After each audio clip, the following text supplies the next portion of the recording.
Well, the American dream is still alive, but the cost of achieving it surging. Lauren Simonetti has that side of things. I don't think anyone is going to want to hear this. I mean, this is just a pessimistic report. So I'm sorry ahead of time. Living the American dream now costs over $5 million per household. That is over the course of a lifetime, if that makes you feel any better. It's according to a new report by Investopedia. Problem is, it's just under $3 million for an individual with a bachelor's degree.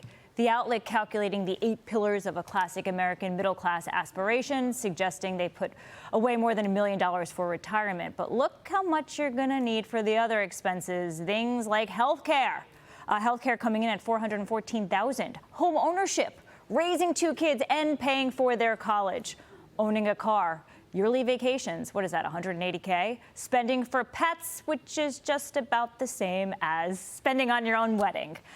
So this is really eye-popping. But the issue is, look, if you speak to financial planners, they say start early. If you put about $500 a month away in your 20s, you'll have about $1.5 million in your 60s. And they say don't plan to fail, we fail to plan. So if you know the American dream costs so much money and you're worried about not having enough for it, start early with whatever you can. But okay, so Greg, but are people doing that from what you see? I think they are to a certain extent. It's a good point. You have to start early. I think the more educated we are, and we are more educated now than when I was growing up in terms of investing and putting your money away. So I do think there is some of that going on. But, you know, to Lauren's point, I mean, the numbers are staggering right now. It's not just, you know, the cost of homes. You look at insurance, you look at car insurance, you look at homeowners insurance, you look at real estate taxes in general.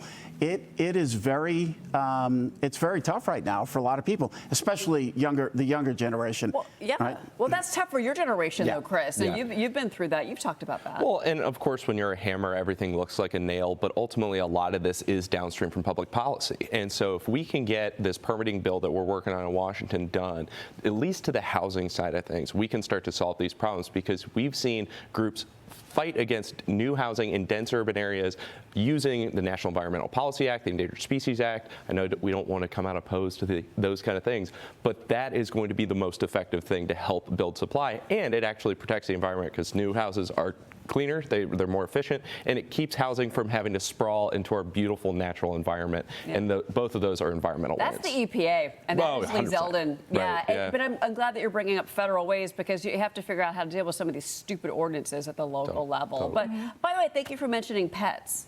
You know, they're very expensive. I can attest to that. $39,000.